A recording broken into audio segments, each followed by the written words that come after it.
Hi, this is Gary with MacMost.com. On this episode, let's take a look at using the new Personal Automations feature in the Shortcuts app.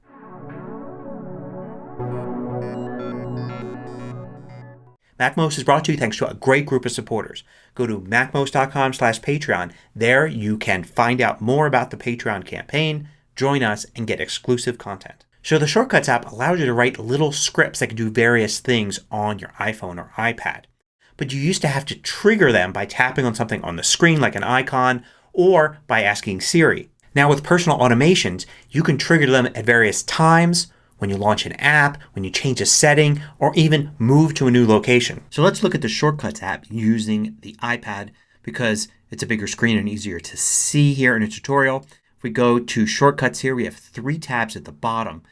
Your shortcuts, the ones you've created, a gallery of samples that come with the app, and the new Automation tab.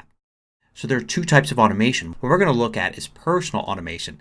These will be things that trigger right there on your device. Let's take a look. If we go in, you can see you can trigger them for time of day, when an alarm goes off, travel, so movement when you arrive at a place, leave a place, before you commute to a place, when you turn on various settings like turn on airplane mode, switch Wi-Fi networks, turn on Bluetooth, do not disturb, or, and this is the big one, open an app. So this really has a lot of possibilities here, and let's look at that for our first example. So we go to open an app and we will select the app here, and as an example let's choose calendar. Don't you hate it sometimes when you open the calendar and the last time you were looking at it you were looking at a different month, say a few months in the future or a few months in the past, and now it's kind of confusing because you're not looking at today, right? You want it to jump right to today. So let's make a automation that will do that. So we'll choose calendar here as the app and then we'll tap next. Now we'll add an action. Now here we can add an action based on various things. Like we can add some scripting, some media, all sorts of things here. We can search. We also have this apps button here. If we tap that, then it breaks down the actions by app. So there are some calendar actions we can use. Let's go to that, and there's a bunch of things in here including the ability to show in calendar. Let's do that one. And what are we going to do? Show event in calendar. Let's tap on event and we'll say current date. That's what we want. So show the current date in calendar. Seems perfect. Let's go to next. So this is what we've got. When calendar is opened, show in calendar. Now ask before running. No, we want to have that turned off so it just does it automatically. So don't ask. And then we'll tap done. So now we have under automation, instead of that welcome screen, we have one personal automation. So let's test it out. Let's go home here and let's go to calendar. And you can see here it ran that automation up there. It showed you really quickly. Let's say if we were looking at another day in the past here, and you would expect then you go to calendar and it's going to return to that spot. But thanks to our new automation it's going to jump to the current day. So we always get the current day. So nice simple automation to test things out. Now let's create one that's more complex. The idea here for this example is going to be when you turn on Do Not Disturb, which may be before you go to sleep, maybe before you go into a meeting, it's going to show you any reminders that you put in a special reminders list. We're going to have that reminders list called Before Do Not Disturb, and I've already created it. Let's take a look at that. If I go into reminders, I've got Before Do Not Disturb and I have one item in there. Okay, so the idea is I want to see those reminders so I can review them when I turn Do Not Disturb on. So in the Shortcuts app here I'm going to add a new personal automation and I'm going to set it for when Do Not Disturb is turned on. Then I'm going to add an action and look under apps. And there are some automations for reminders. So I'm going to have it here, show reminders list. Okay, great. Which one? Well, tap on the name of the list there and I can select it before Do Not Disturb. Now let's go to next and I can set it to not ask before running. And done. So now I've got that one there. So what's going to happen if I bring up Control Center and I turn on Do Not Disturb? It automatically runs that and brings up this list, which is great. But I want to make it even better because what if there's nothing in this list? I don't want it to always do this. Only if I add something during the day to this special list so that it will remind me when I turn Do Not Disturb on. So let's delete this item from it. And it's going to still work if I turn on Do Not Disturb. So I turn it off, I turn it on again. It's going to run. There, it's an empty list. What was the point of that? Let's make the automation smarter. So I'll go into shortcuts here. I will select this one and I will go in and edit it. What it's going to do is do that, but I want to test first. So let's get rid of this for now.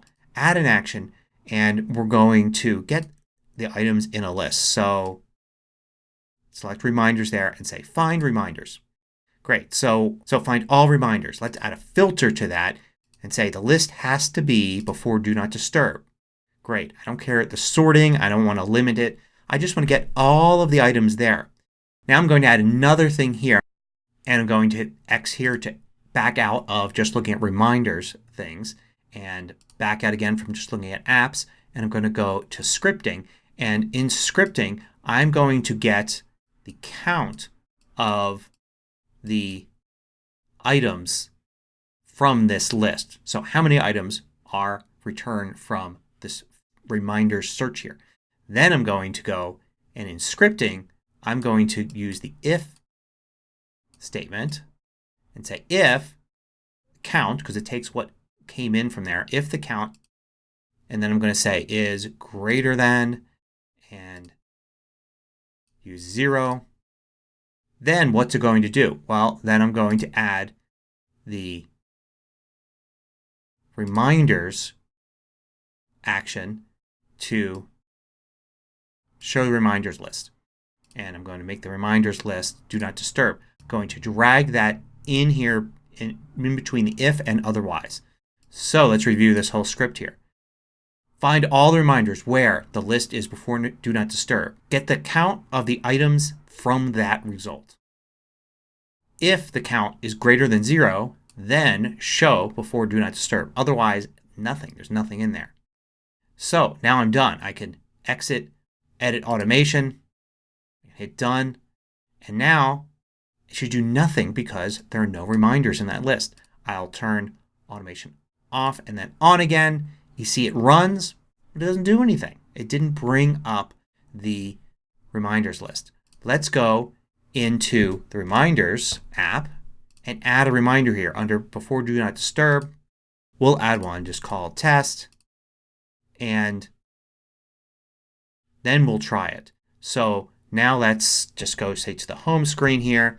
I will turn Do Not Disturb off and then on again, and this time there's an item in there, so it's going to show me that list. Now I have a little handy automation to bring up this list whenever I turn on Do Not Disturb to remind me of things that I may want to do before I'd stop getting my notifications for messages and things. Now, there's so much more you can do. You can of course trigger these personal automations in so many different ways.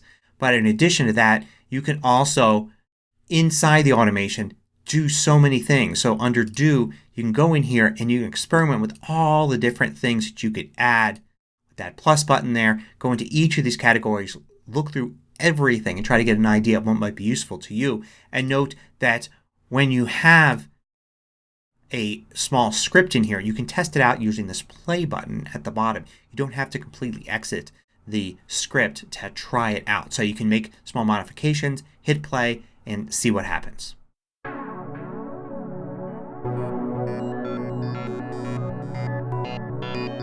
I publish new tutorials every weekday. Hit the subscribe button so you don't miss out. Then hit the little bell icon to get notifications for each new tutorial.